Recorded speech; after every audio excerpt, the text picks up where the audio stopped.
తగ్గేదలే మీ నర్సయ్య తాతతో రప రప రప. జగన్ననే జగతి మెచ్చిందిరో, జగన్ననే జనము నచ్చిందిరో, జగన్ననే జగతి మెచ్చిందిరో, జగన్ననే జనము నచ్చిందిరో. ఎందుకంటే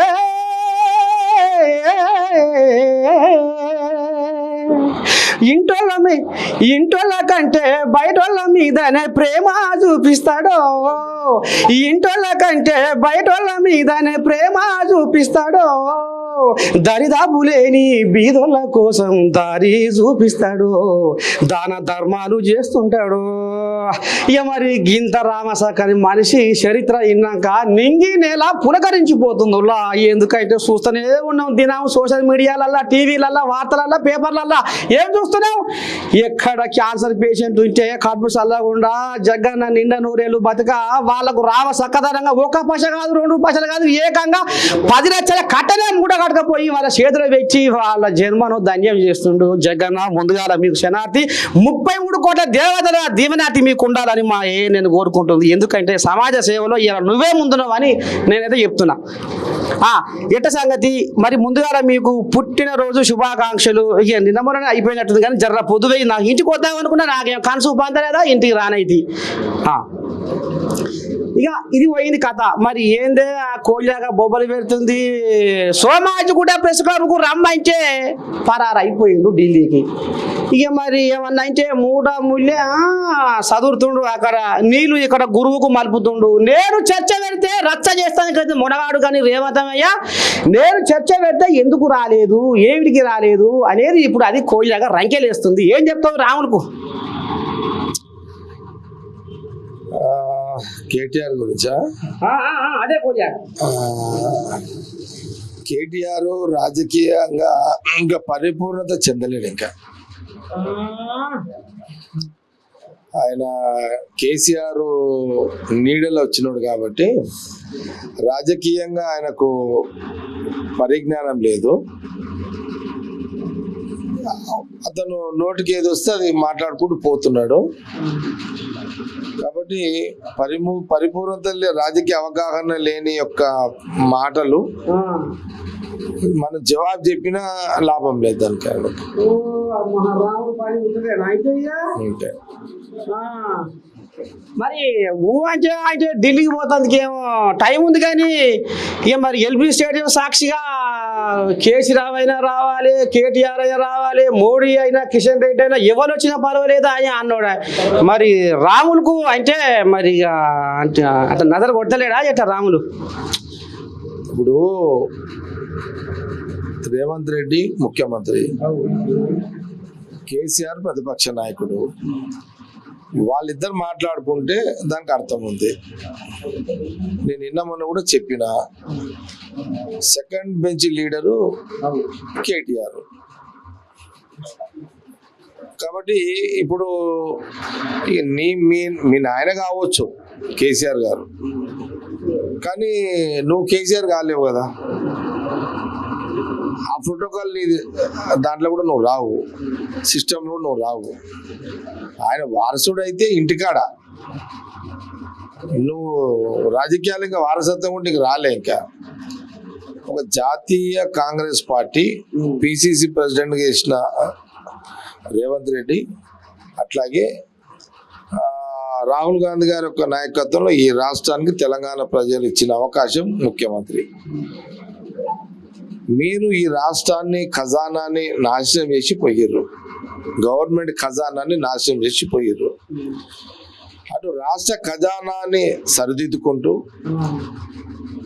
ఈ తెలంగాణ గడ్డ మీద ఏదైతే సోనియా గాంధీ, రాహుల్ గాంధీ గారు, ఖార్గే గారు హామీలు ఇచ్చారో అవన్నీ అమలు పరుస్తూ ఒకటొకటి ప్రజల మధ్యలో పాలన చేస్తూ ప్రజలకు ప్రజాపాలన అందిస్తూ కాంగ్రెస్ గవర్నమెంట్ ముఖ్యమంత్రి రేవంత్ రెడ్డి గారితో పాటు ఎంటైర్ మినిస్టర్లు పనిచేస్తున్నారు. మా శాసనసభ్యులు గెలిచిన కూడా చేస్తున్నారు. సరే, ఒక రాజకీయంగా మీ ఉనికి కోసం మీరు స్టేట్మెంట్ ఇచ్చుకోవచ్చు, ప్రతిపక్ష పార్టీకి అది మీ రైట్స్, అవి మీరు మాట్లాడవచ్చు, అది రైట్స్. సరే, మీరు నోరు జారుతారు, మీ రైట్స్, మేము కూడా నోరు జారుతాం, మా రైట్స్.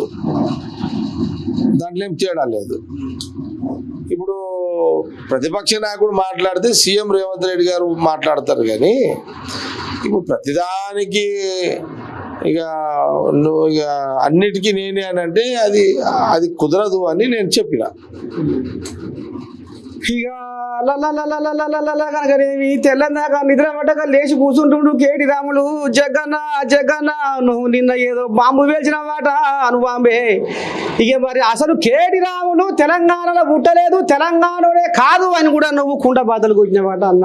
పాపం ఆయన తెల్లందాక లేచి కూర్చొని తలకాయ నువ్వు లేస్తుంటే అలా ఇల్లుగా ఆమె జెండు మా సీతలు పెట్టలేక యాశ ఉంటుందట. ఆయనకు నిద్ర పట్టకుండా చేస్తేవేమే ఏడ పుట్టే ఏడ పెరిగే ఇంతకు మరి ఏం సంగతి?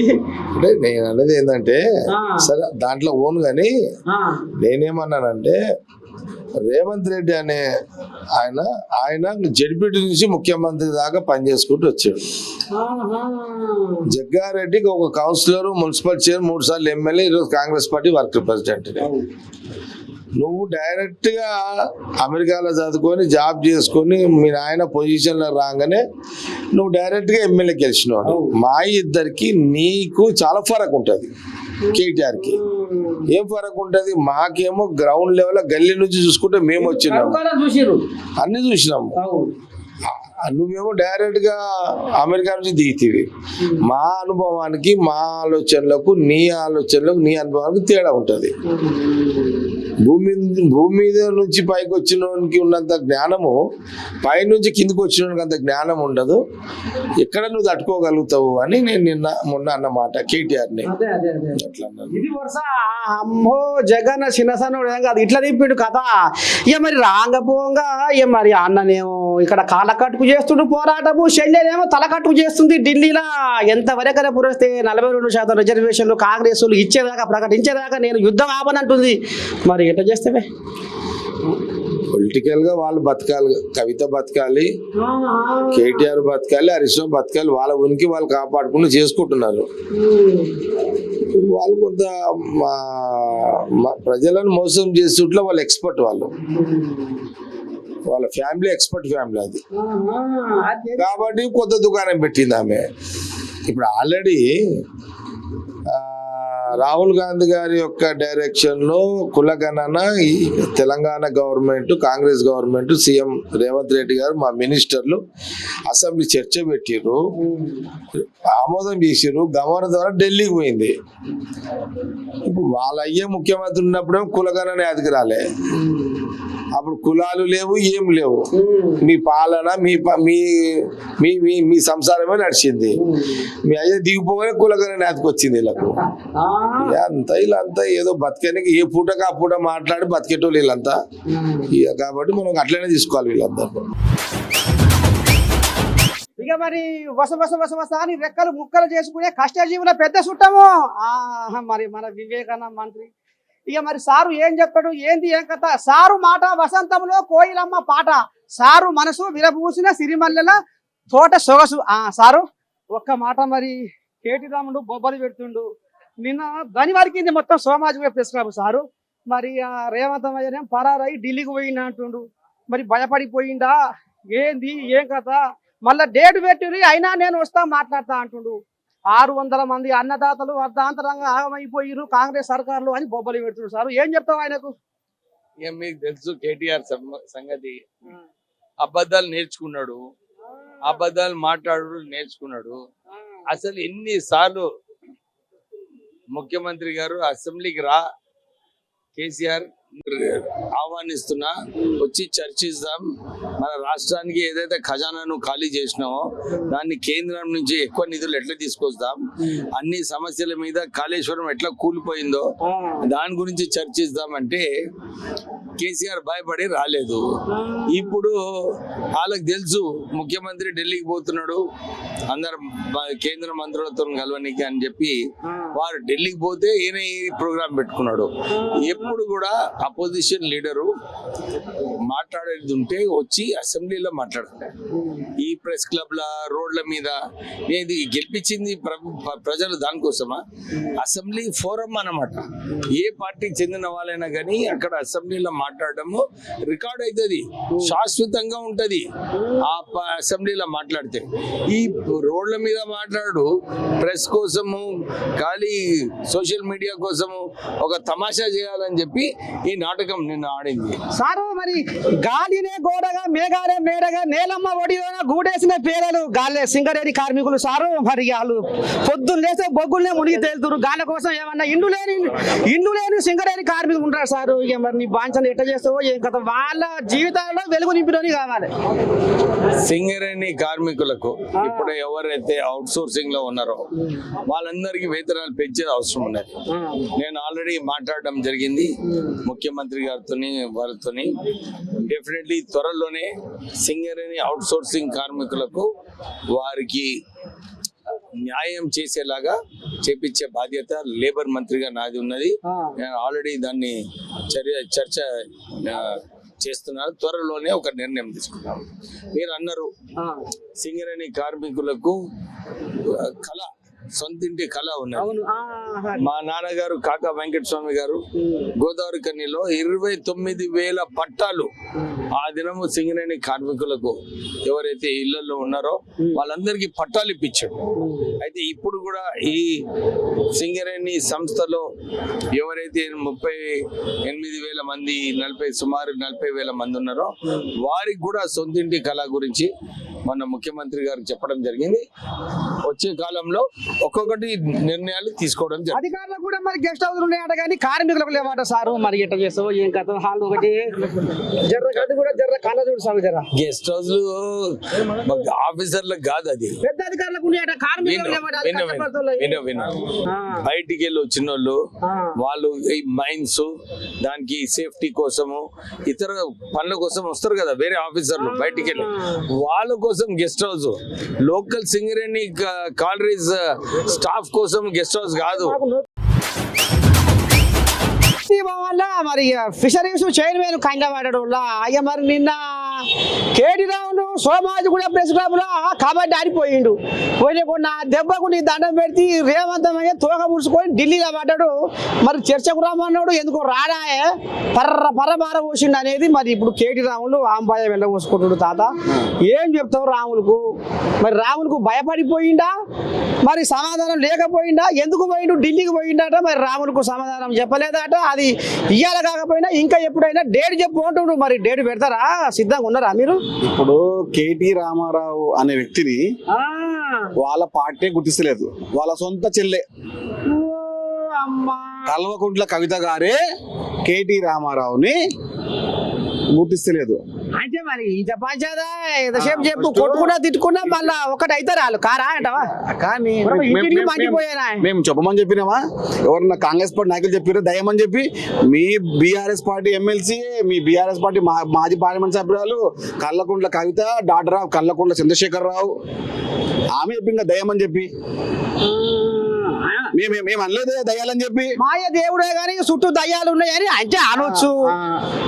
ఇక అది మీరు బిరుగా పట్టుకొని మరి సరే ఇప్పుడు రాంగా పోగా సోమాజి కూడా ప్రెస్ క్లబ్ పోతే మరి మీకు ఏమైనా కీటం కింద పడరా? ఎందుకు భయపడరా? దయ్యాలు వేదాలు వల్లిస్తే ఎవరు వస్తారండి? ఏ పూజారి పోతాడు?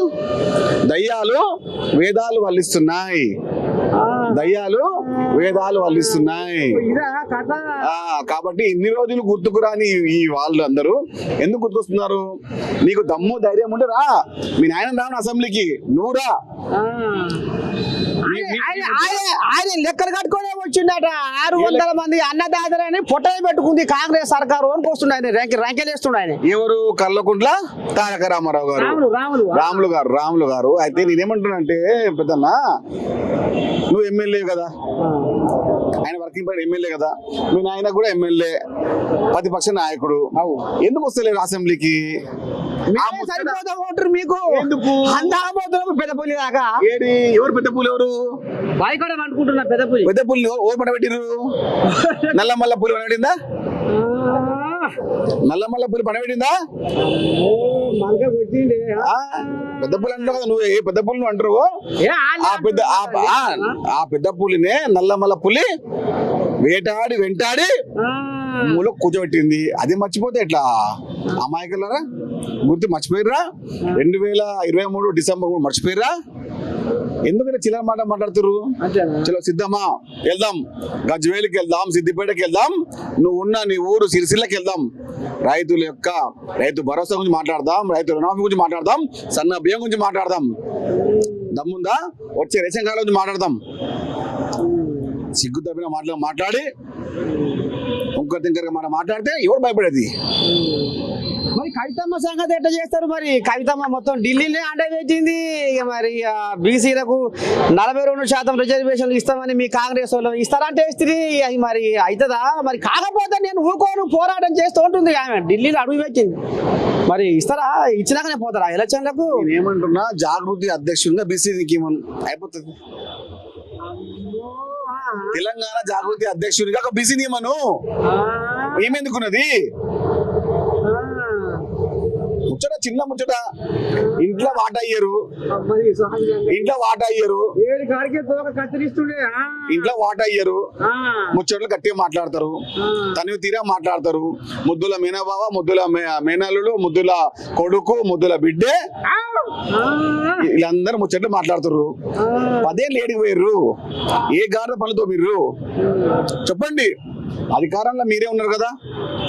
మీ మామగారు, మీ నాయనగారు ముఖ్యమంత్రి ఉండే, మీ ఇంకో అన్నగారు మంత్రి ఉండే, ఇంకో మా మీనబావ గారు మంత్రి ఉండే, మీ ఖాందానం మొత్తం మంత్రివర్గంలో ఉండే, నువ్వు కుటుంబం సభ్యులు పనిచేసి ఉండే. ఏమైంది? అప్పుడు ముచ్చట ఇప్పుడు మాట్లాడుతున్నారు. అంటే తన దాకా వచ్చేంత వరకు మంది ఎవరు కనబడదు. తెలంగాణ వ్యతిరేకులందరినీ దగ్గర చేర్చుకొని కుంపడిగా మాట్లాడి యుద్ధం చేస్తా అంటే ఎవరు భయపడేది మీతోని? కేటీఆర్ పక్కన ఉన్న ప్రతి ఒక్కరు తెలంగాణ వ్యతిరేకులే, చూసుకోండి. తెలంగాణను వద్దన్న ప్రతి వాడు ఇప్పుడు కేటీఆర్ పక్కన నిన్న ప్రెస్ క్లబ్ లో ఉన్నారు. ఆ గంగుల కమలాకర్ కానీ, సమత ఇంద్రెడ్డి కానీ, ఇంకో చెప్పండి. చిల్లర మాటలు మాట్లాడే ముందు కొంచెం నీ పక్కన ఉన్న దయాలని, నీ పక్కన ఉన్న తెలంగాణ వ్యతిరేకం తరిమి కొట్టు. ఏమో కానీ మరి మీ కాంగ్రెస్ గోజాగలన్నీ వాళ్ళకు మొత్తం కారే ఎక్కుతున్నాయట, మీది పలసకైతుందట పచారా. మరి రేపు స్థానిక ఎలక్షన్ల కథ వాళ్ళు చక్రం తిప్పే కోపు ఉందట, మరి నెగుతారా? ఏమంటున్నా, పిరాగిరా రాయేషా కోళ్ళాక రాదు పిరా, కోళ్ళాక వచ్చింది. నిజమేనా పిరా? గుసగుస ఏం నడుస్తుంది?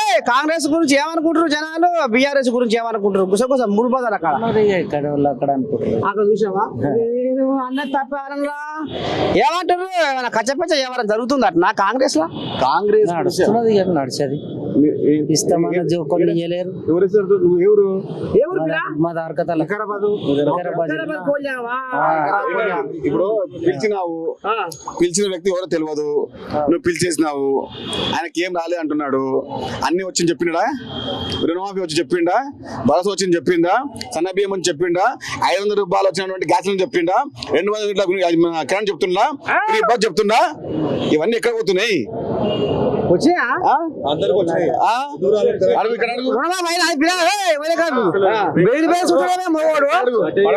మస్తు అంటారు. తెలంగాణ సన్నబియ్యం ఎవరిస్తుండు? కేసీఆర్ ఎప్పుడైనా ఇచ్చిండు అబ్బా ముఖానికి? ఇవాళ పేదోడు ఆయన 10 సంవత్సరాలు ఉన్నప్పుడు పేదోడు గుర్తుకు రాలే కానీ ఇవాళ గుర్తుకొస్తున్నారు కేటీఆర్ కి, హరీష్ రావుకి.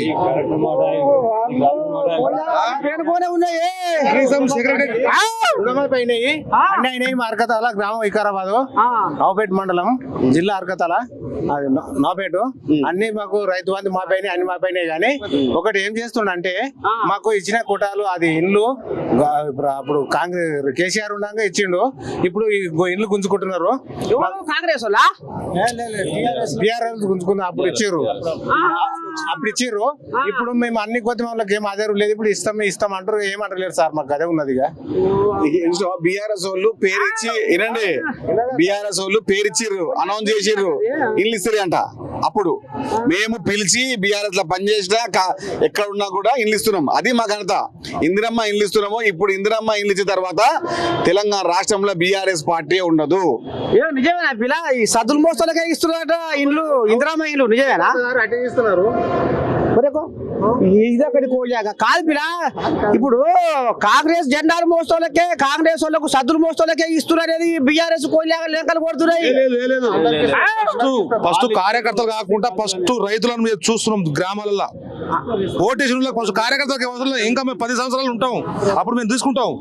ఫస్ట్ ఓటేషన్ కార్యకర్తలకు ఇస్తున్నాం, ఓటేసిన ప్రజలకు ప్రతి ఒక్కరికి. నిజమైన లబ్ధిదారుడు నేను రికమెండ్ చేసే అవసరం లేదు, నువ్వు పోయి విన్నపించే అవసరం లేదు. నువ్వు నిజమైన లబ్ధిదారు అయి ఉంటే, నువ్వు అర్హత కలిగి అయి ఉంటే నీ ఇంటికి వస్తుంది పట్ట. పైరవి అవసరం లేదు, ఎమ్మెల్యే రికమెండ్ అవసరం లేదు. దళిత తిన్నారు అందరూ, మొత్తం మాలాంటి వాళ్ళు మొత్తం ఎగదెగిరు. కేసీఆర్ కి హరీష్ రావుకు ఇవాళ కనిపిస్తున్నారు పేదోళ్ళు. సెక్రటరీ పోవాలంటే చెప్పు, అడుగు. సెక్రటరీ పోవాలంటే గోడ మీద పట్టుకుంటా ఎవరైనా నూకేది. ఇలా చూడ రేవంత్ రెడ్డి ప్రభుత్వాలు పొద్దుగాల పోతే సాయంత్రం దాకా పనులు అవుతున్నాయి. ఇది పక్క. మరి ఇలా గాంధీ భవన్ రాకపోతే, సెక్రటరీ రాకపోతే జనాలు లేరు, మొత్తం ఎక్కడ సమస్యలు అప్పుడే పరిష్కారం అవుతున్నాయి. ప్రతి సోమవారం కలెక్టర్ ఆఫీస్ లో కేసీఆర్ కోసం, హరీష్ రావు కోసం, కేటీఆర్ కోసం సమస్యలు పరిష్కారం కాకపోతే చచ్చిపోతారు. సెక్రటరీలు, ఎంఆర్ఓలు, రైతులు అయితే చాలా చచ్చిపోయారు. ఇంకా ఎందుకంటే కేటీఆర్ కేసీఆర్ ముఖం పెట్టుకుని మాట్లాడారు. మరి మీ ఆయనకు వస్తున్నాయా నెలకు 2500? ఇస్తాడు, త్వరలో ఇస్తాడు. ఇది ఫస్ట్ రేపటి నుంచి జరగబోయే ఇదే. ఇక మరి గాంధీ భవన్ లో చిన్నగా అడుగు పెడితే ఇక కొన్ని కోజాగలు ఇక మరి కళ్ళ పడుతున్నాయి. మరి పెద్ద మనిషి ఖమ్మం జిల్లా కోజాగా కట్ల రంగారావు పిసిసి జనరల్ సెక్రటరీ. ఇక మరి వీళ్ళ పచార కూడా ఎట్లా ఉంది, ఏంది ఏం కథ?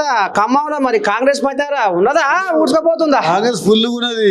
ఇప్పుడు కాదు, 2014లో 9 సీట్లు వచ్చినాయి, 2018లో 9 సీట్లు వచ్చినాయి, ఇప్పుడు 9 సీట్లు వచ్చినాయి. కానీ స్థానిక సంస్థలలో చదువుకుంటది అంటున్నారు కోజాగలు. మరి లోకల్ ఎలక్షన్ అంటే లోకల్ స్థానిక పరిస్థితులు బట్టి ఇదైతారు. కానీ ఇప్పుడు కాంగ్రెస్ గడ్డ, ఖమ్మం జిల్లా కాంగ్రెస్ గడ్డ. ఎప్పుడు కూడా ఇది కాలే. టిఆర్ఎస్ గవర్నమెంట్ 10 సంవత్సరాల వ్యవధిలో కూడా 10కి 9 సీట్లు వచ్చినాయి కాంగ్రెస్ కి. ఏమో కానీ మరి కేటీ రావును నిన్న సోమాజిగూడలో బొబ్బలు పెడితే మీరు అటంకల పోలేదు. రేవంత్ ఢిల్లీకి పరారైందట పారబోసుకుంటా. మరి మీరు ఒకళ్ళ నాయకులు పోయి సమాధానం చెప్పలేదట. మరి భయం అవుతుంది అయింది. అదే లేదు, కాంగ్రెస్ పార్టీ ఎప్పుడు భయపడదు. మరి ఎందుకని పోలే ప్రెస్ క్లబ్ కు? రమ్మన్నది కేటీఆర్ కాదు కదా. కేసీఆర్ సమాధానం చెప్పాలి. కేటీఆర్ అంటే చెప్తాడు,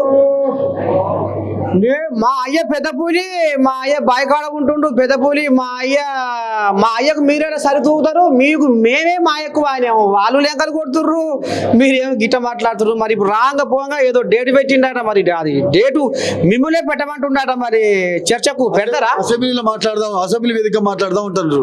ఆ ప్రజలకు అప్పుడు తెలుస్తుంది, నిజాలు తెలుస్తాయి అసెంబ్లీ వేదిక మాట్లాడితే ఎప్పుడైనా. మరి కవితమ్మ సంగతి ఏందే? మరి కవితమ్మ పడక గ్రూప్ అయి తిరుగుతున్నారు. వాళ్ళలో ఒక పడక వాళ్ళు 2 గ్రూపులు అయి తిరుగుతున్నారు. బీసీల రాగం ఎత్తుకుంగా మరి బీసీలకు మరి రిజర్వేషన్ల కథ ఏదో మరి మీరు ఇస్తారా అంటే 42% రిజర్వేషన్ అంటే అది ఇంతవరకు ఏం ఎక్కర్లేదు, నానబెడితే. మరి ఆమె ఇచ్చేదాకా, రిజర్వేషన్ ఇచ్చేదాకా నేను పోరాటం చేస్తూ ఉంటుంది. ఇప్పుడు ఢిల్లీలో ఎంతమంది చేసారు? దళిత ముఖ్యమంత్రి చేస్తున్నాడు, చేసిండు కేసీఆర్ చేయలే కదా. వాళ్ళు 10 సంవత్సరాలు పాలించారు, బీసీలకు ఏం న్యాయం చేసిండ్రు? కాంగ్రెస్ పార్టీ అన్నది చేస్తుంది, ఖచ్చితంగా చేస్తుంది. దానికోసమే ఇప్పుడు ప్రయత్నం నడుస్తుంది. చేస్తుంది. మరి స్థానిక సంస్థల కథ మరి ఎటు తిరగబోతుంది, ఎటు మళ్ళీ పోతుంది? స్థానిక సంస్థలు ఖచ్చితంగా అన్ని జిల్లాల్లో గెలుస్తూ కాంగ్రెస్ పథకాలు బ్రహ్మాండంగా ఉన్నాయి. ప్రజలకు పథకాలు బాగా వెళ్తున్నాయి. ప్రజలు బాగా ఆదరిస్తారు కాంగ్రెస్ పార్టీని. సరే, ఖచ్చితంగా కాంగ్రెస్ గెలుస్తుంది స్థానిక సంస్థలు. మరి కట్ల రంగారావు అయితే ఈ రకంగా ఆమె వెళ్ళబోసుకుంటుండు. మరి ఖమ్మంలో బాగానే ఉరుకులు పెడుతుందట కాంగ్రెస్. అంటే ఏం దగ్గరే పదారా? అసలు దగ్గరే పెరిగింది, అసలు దగ్గరే గట్టిగానే ఉందరా వ్యవహారం ఖమ్మంరా. మరి చక్రం అంతా పొంగులేటిదేనా ఎట్లా? అందరూ సమిష్టి. ఇది కథ. ఇక మరి గాంధీ భవన్లో ఆత్రం సుగురమ్మ ఇక మరి ఆదిలాబాద్కి వెళ్ళి వచ్చింది. మరి ఈ తల్లి ఏం చెప్పబోతుంది? ఇక కవిత మరి ఏమో నీ దండం పెడితే అంటే బీసీలో నోరు మూస్తున్నారు, రాజ్యాధికారం దోసుకుంటున్నారు. ఇక అందుకనే నాకు తెల్లని దాకా నిద్ర పడతలేదని ఇప్పుడు 17వ తారీఖు కూడా ఏదో రైలు రోగ పెట్టుకుందట తల్లి. ఇక తెలంగాణకి వెళ్ళి ఒక్క రైలు కూడా ఢిల్లీకి పోనీయా, బీసీలకు 42% రిజర్వేషన్లు ఇచ్చినాకనే మీరు ఎలక్షన్లో పోవాలి అనేది ఇప్పుడు కవితమ్మ కంకణం కట్టుకొని ఇప్పుడు ఢిల్లీలో ఉందా. మరి ఏం చెప్తావా తల్లికి? మరి బీసీలకు మరి రిజర్వేషన్లు ఇస్తారా? అసలు ఏంది ఏం కథ, ఎందుకు ఇటు నానబెడుతున్నారు? అసలు దేశంలో ఎవరు చేయనటువంటి పని కాంగ్రెస్ పార్టీ కాంగ్రెస్ గవర్నమెంట్ చేసింది. అనుకున్న ఒక లక్ష్యం అంటే 42% రిజర్వేషన్ బీసీలకు కల్పించి వాళ్ళకు అధికారికంగా రాజకీయంగా ఉద్యోగపరంగా ఉపాధి పరంగా అన్ని రంగాల్లో కూడా వాళ్ళని అభివృద్ధి పరచాలనేటువంటి ఒక గొప్ప లక్ష్యంతో మరి చేసినటువంటి ఘనత మా కాంగ్రెస్ ప్రభుత్వంది. వాళ్ళు ఉన్నప్పుడు ఏం చేసినారో ఒకసారి ఆలోచించాలా. ఎట్లా నాలుక ఉంది కానీ అనేసి ఇష్టం వచ్చినట్టు మాట్లాడితే అది మర్యాద కాదు. వాళ్ళు చేయనటువంటి పనులు మా గవర్నమెంట్ చేస్తుంది. ప్రజల్లో ఉంటూ ప్రజల సమస్యలను పరిష్కరిస్తూ ఈ రోజు అందరూ బాగుపడాలి, దేశంలో అందరూ కూడా సబ్బండ వర్గాలు బాగుండాలి, అభివృద్ధి జరగాలి, రాజకీయ ఆర్థికంగా అన్ని రంగాల్లో కూడా ముందుండాలనేటువంటి ఒక గొప్ప లక్ష్యం పెట్టింది మా కాంగ్రెస్ పార్టీ. కాబట్టి తను ఏమనుకుంటుందంటే తను అంటే ఇక్కడ చేస్తున్నటువంటి మంచి పనులు ఓర్వలేక తను ఆ విధంగా మాట్లాడుతుంది కవిత గారు. కానీ ఆమె చేసేటువంటి పని ఆమె ఒకసారి అర్థం చేసుకోవాలి. కాంగ్రెస్ గవర్నమెంట్ ఏం చేస్తుంది? నిజంగానే కదా రిజర్వేషన్ ఇస్తే మంచిదే కదా? అవును, ఇస్తుంది, కంపల్సరీ ఇస్తుంది. రేపు రాబోయే రోజుల్లో వాళ్ళకు అన్ని రంగాల్లో కూడా అవకాశాలు కల్పిస్తున్నాం. తప్పకుండా ఆ నిర్ణయంలో కట్టుబడి ఉంది మా కాంగ్రెస్ ప్రభుత్వం. కానీ మరి అన్ని సరే కానీ మరి ఇప్పుడు కేటీ రాములు నీ దండం పెట్టి కాగితాలు కత్పలు లెక్కలు బొక్కలు అన్ని తీసుకొని నిన్న సోమాజి కూడా ప్రెస్ క్లబ్ లో అండబెట్టిండు. ఇక మరి ఎందుకని రేవంత్ వస్తలేడు? మరి సవాల్ ఇసిరే ఎల్బీ స్టేడియం సాక్షిగా సవాల్ ఇసిరిండు. మరి ఎందుకని రాలేదు? మరి ఢిల్లీకి ఎందుకు పరారయ్యిండు? మరి ఒక రేవంత్ అంటే బూతులే కానీ బుద్ధిగల మాటలు రావు. రైతుల గురించి బేసిక్ నాలెడ్జ్ కూడా లేదు. బేసిక్ నాలెడ్జ్ ఏమంటారు నాకేం అనవస్తలేదు, గది కూడా లేదు. మరి రైతుల సంక్షేమం మీద చర్చ పెడదామంటే ఎందుకు పరారై ఢిల్లీలో అండబెట్టిండు అనేది మరి ఇప్పుడు కేటీ రాములు బొబ్బలు పెడుతుంది తల్లి. మళ్ళీ కూడా డేట్ పెడతాడట. మీరే డేట్ చెప్పు, నేను వస్తా, సిద్ధంగా ఉంటా, కాగితాలు కత్పలు లెక్కలని నా కాడ ఉన్నాయి ఏమంటుండు. 600 మంది రైతులని మీరు కాంగ్రెస్ వాళ్ళు పొట్టనే పెట్టుకున్నారట. ఆయన లెక్కలు తీస్తుండు. వాళ్ళ ప్రభుత్వంలో రైతు ఆత్మహత్యలు చేసుకుంటే 12 రకాల డాక్యుమెంట్లు తీసుకొస్తే రైతు బంధు ఇస్తాం అనేసి అప్పుడు పెడితే ఒక భర్త చనిపోయినటువంటి లేడీ 12 డాక్యుమెంట్లు తీసుకురావడానికి ఏ ఆఫీసు చుట్టూ తిరుగుతుంది? అప్పుడు ప్రజా సంఘాలు, మేధావులు, ప్రతిపక్ష నేతలు అందరూ రోడ్డు మీదకి వచ్చి కొట్లాట పెడితే వాళ్ళపైన కేసులు పెట్టినటువంటి ఘనత వాళ్ళది. మేము ప్రజలు ఇక్కడ ఉన్నటువంటి రైతులందరూ కూడా దేశానికి వెన్నెముక్క లాంటి వాళ్ళు. రైతులను కోసబెట్టకూడదు. రైతు కడుపు నిండితే మన కడుపు నిండినట్టు. ప్రజల కడుపు నింపేటువంటి రైతులను బాగుంచుకోవాలనేసి ఈ రోజు రుణమాఫీ, రైతు బంధు సకలంలో చెల్లించినటువంటి బాధ్యతతోటి మా ప్రభుత్వం చేస్తున్నటువంటి ఘనత మాది. వాళ్లకు ఇష్టం వచ్చినట్టు అంటే ఈ రోజు ప్రజల్లో ఉంటూ ప్రజా సమస్యల్లో ఉంటూ ప్రజల నాలికల్లో ఉన్నటువంటి ప్రజా ప్రభుత్వం కాంగ్రెస్ ప్రభుత్వం. కాబట్టి రాబోయే రోజుల్లో మళ్ళీ ఎన్నికల్లో రాబోయే రోజుల్లో ఘన విజయం సాధిస్తుందని భయపడి ఇష్టం వచ్చినట్టు మాట్లాడుతున్నాడు కేటీఆర్ గారు. మతి తప్పిపోయిండు అతను.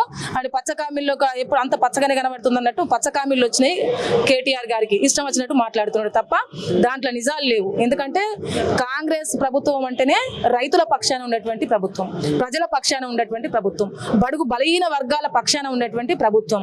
ఈరోజు రాని దమ్ము ఉంటే రాని అని అడుగుతున్నాం. మేము మాకు సవాల్ ఇస్తున్నాం. ఈరోజు మేము రైతుల పక్షాన ఉన్నాం, మేము ప్రజల పక్షాన ఉన్నాం, ప్రజల సమస్యల పరిష్కారం కొరకు మేము ఉన్నాం. మీరు ఏం చేసిందని మేము అడుగుతున్నాం. మీరు చేసినవి మీరు చెప్పండి, మేము చేసినవి మేము చెప్తాం. మా ప్రభుత్వం ఏం చేసిందో ప్రజల కొరకు తెలంగాణ ఇచ్చింది మేము. ఈరోజు తెలంగాణ అభివృద్ధి కొరకు పనిచేస్తున్నటువంటి ప్రభుత్వం మాది. మీరు ఫామ్ హౌస్ లో పండుకొని ప్రజా సొమ్మునంతా దాచుకొని ఈరోజు ఫామ్ హౌస్ లో పండుకున్న బాపతి మీది. ప్రజల సొమ్ము ప్రజలకు పంచిపెట్టేది బాపతి మాది, మా ప్రభుత్వంది. మీరు ఇట్లా మాట్లాడితే ప్రజలే మీకు బుద్ధి చెప్తారు. బుద్ధి చెప్తున్నారు, ఇంకా కూడా బుద్ధి చెప్తారు. చూడండి. మరి ఇంకో మాట ఏంటంటే నిర్ణయాల ముచ్చట ఇది. మెదకుల ఆమె పద్మదేవేందర ఎవరో ఆమె ఉండే కదా, ఆమె మొత్తం గొర్ర గుంజుకుపోతుందట, కారెక్కించుకుంటుందట. మరి మీ ఆదిలాబాద్ లో కూడా కాంగ్రెస్ ప్రచారం ఉందా, పలచకైపోతుందా? ఎందుకంటే కోళ్ళగారు మరి ఇటు మలుతున్నాయట. మరి తీరా స్థానిక సంస్థల కథ మరి ముందలనే ఉండే తల్లి. మరి రేపు కథ ఇటు మలుతుంది అంటావు? అదేం లేదు, ప్రజలు తప్పకుండా ఆలోచిస్తున్నారు. ప్రజా ప్రభుత్వము రేవంత్ అన్న హయాంలో ప్రభుత్వం చాలా చక్కగా నడుస్తుంది. గత ప్రభుత్వం బీఆర్ఎస్ ప్రభుత్వం అప్పుల పాలు చేసినప్పటికీ అప్పులు కడుతూనే ప్రజలకు ఇచ్చినటువంటి హామీలను నెరవేరుస్తూ మరి ప్రజల మధ్యలో ఉన్నటువంటి మా ప్రభుత్వం. కాబట్టి అవి నెరవేరక కొంత అంటే కొంత బాధలో ఉండొచ్చు ప్రజలు.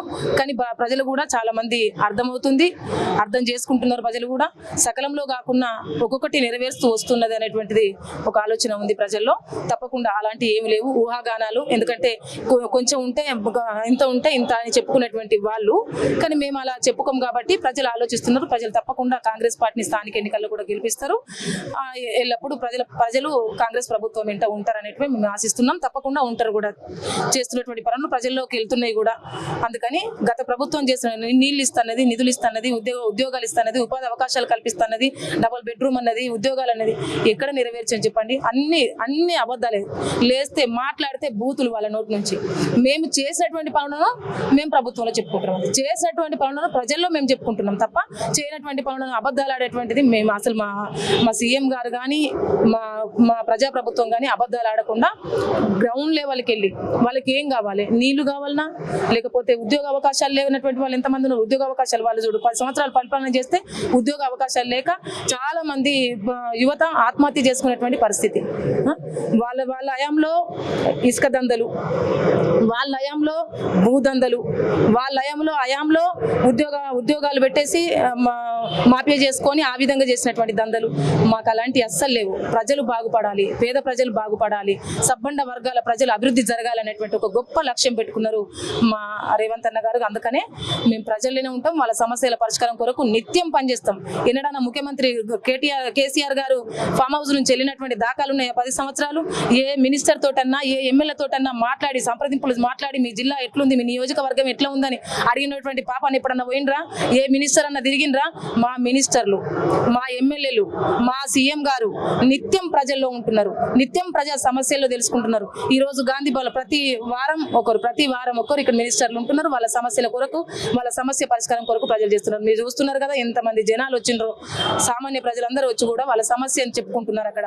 ఇలాంటిది మా ప్రభుత్వం. ఎవరన్నా ఎప్పుడైనా ఒక సీఎంను కలవడానికి, ఒక ఎమ్మెల్యేని కలవడానికి, ఒక మంత్రిని కలవడానికి అప్పుడు ఎవరైనా త్యాగం చేశారా?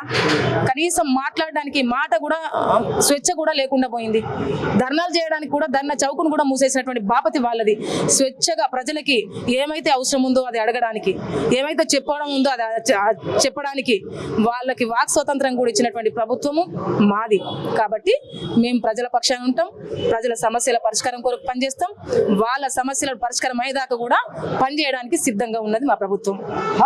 అమ్మో ఏమో అనుకున్నా కానీ ఆత్మ సుగురమ్మ గట్టిపీడవేనులో మొత్తానికైతే ఇక గాంధీ భవన్లోకి ఈ రకంగా మరి మన నేను తోటి ఆంబాయం వెళ్ళబోసుకుంది. చూద్దాం మరి ఈ మాటల మీద మరి రేపు కవిత ఏమంటది, కేటీ రామన్ ఏమంటాడో చూద్దాం. ముందు చూస్తూనే ఉంటారు. మరి కెమెరామెన్ రాజుతో మీ నర్సయ్య తాత, గాంధీ భవన్ గడ్డ.